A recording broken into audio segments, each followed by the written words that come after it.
Welcome to the Rusted Garden Homestead. I'm starting a new series for 2022. It'll be a quick video called What Am I Harvesting Now? Today I'm going to show you the peas that I'm harvesting, and we're going to go to the purple top turnips.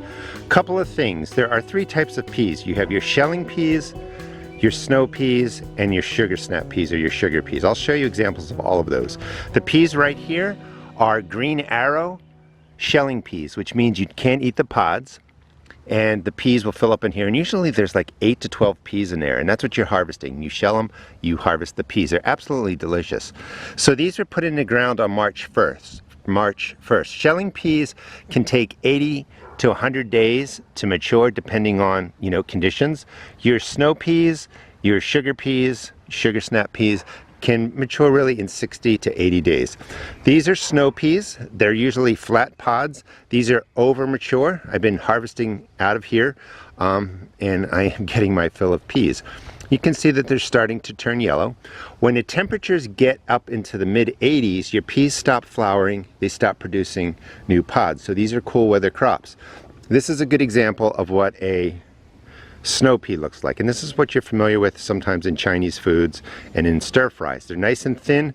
The peas themselves don't really mature, and you pick them when they're about this size. That's the perfect size for a snow pea. If you let them grow, they're going to continue like this. Some of the peas will mature to full size, and you would just kind of let these grow, dry, and then you can harvest the seeds and replant them. So let's go look at some sugar snap peas. So these are my sugar peas, snap peas, sugar snap peas. That's a whole different category where the peas get to a full size. They're nice and plump, just like these are getting there. You can eat the pod, you can eat the pea. The snow pea, of course, you can eat the pod, you can eat the peas, but the peas themselves don't fully mature. And you can see all the sugar pods in there, or snap peas. You'll hear the variety sugar daddy, sugar snap, snap pea. That's these. I mean, this is perfect. We'll harvest these too. Nice and plump. And this is how you harvest it. You just eat the whole pea. Let's go look at some of the shelling peas. Here's some more of my shelling peas. These are called First 13, and they're a shelling pea that I put in on 316. I mean, those are ready to really harvest. They're absolutely beautiful. I don't know if I can do this one hand, but I will do a video, or I will cut in some video of shelling these. This is what you want, a nice plump pod packed full of 1, 2, 3, 4, 5, 6, 7, 8, 9, 10, 11, 12, not quite to the 13, but these are absolutely delicious. Lots of shelling peas in here. And if you haven't grown these before, they're absolutely delicious. You want to just get them nice and plump, and you open them up just like that. You're just taking the shell off, and look at these beautiful peas. Oop, I dropped one. I love these. Let me pick a bunch of them.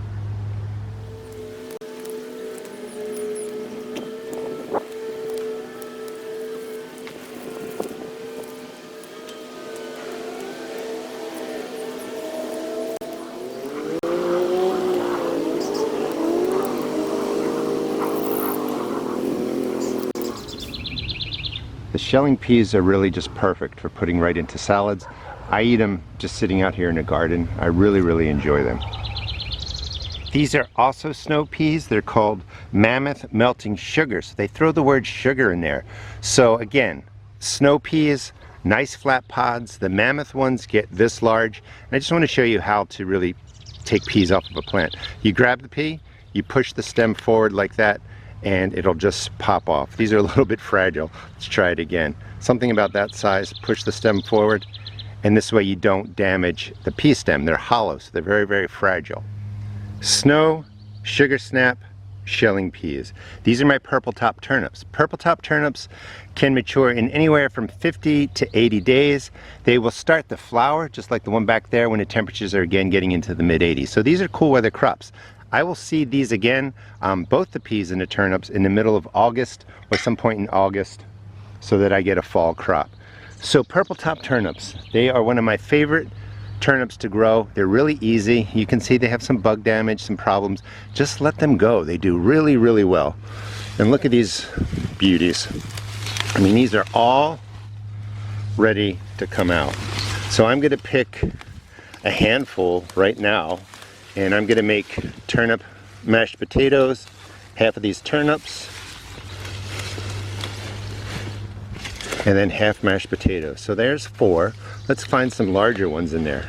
Now this space is 6 feet long and maybe 2 feet over, and they're packed in here. I think I did 1 row, 2 row, 3 rows, 3 rows. You can kind of get an idea right in there.